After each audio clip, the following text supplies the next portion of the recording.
মাননীয় মুখ্যমন্ত্রী মহাশয়, শুভেন্দু বাবু আপনাকেই বলছি, আপনি বলেছিলেন না বিজেপি মানে ভরসা ইন, ভয় আউট। কিন্তু আপনি একটা সত্যি কথা বলুন তো, এই যে মহিলাদের কিন্তু অত সহজে বোঝানো যায় না, কিন্তু এই মহিলাদের এই যে অন্নপূর্ণা যোজনা নিয়ে যেটা করছেন, সেটা কি সত্যি কি সিম্পল? মানে ভয়ের ব্যাপার থাকছে না, সেখানে ভয়ে ভরা থাকছে, ভয়ে ভরা, কোনো সিম্পল কথাবার্তা নেই এখানে।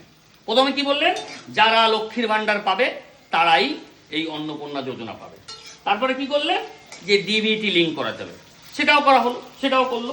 তারপর 12 পাতার একটা লিস্ট বের করে দিলেন অন্নপূর্ণা যোজনার ফর্ম, সেখানে 14 গোষ্ঠীর নাম, সেটাও গেল।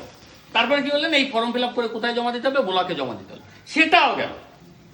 এখন এই যে জনকল্যাণ শিবির, সেখানে এটা করতে হবে। ভাই আমি তো মাথায় ঢুকছে না যে আমি পাবলিকদের কিভাবে বুঝাবো। আমরা শিক্ষিত, বিজেপি মানেই একটা শিক্ষিত সমাজ হবে, বিজেপির নেতাদের কথাবার্তা থাকবে স্পষ্টবাদী, যে এটা করতে হবে, এটা করলে এটা হবে। মানুষকে বোঝাতে হবে ভাই, রাগ করলে হবে না। আপনি ভরসার জায়গা ভয়টাই মানুষদের বেশি দিচ্ছেন। অন্তত আমি এটাই বলবো, অন্নপূর্ণা যোজনা নিয়ে একদম সঠিক এবং সুস্থ ব্যাপারটা হোক। জয় শ্রীরাম, জয় শ্রীরাম।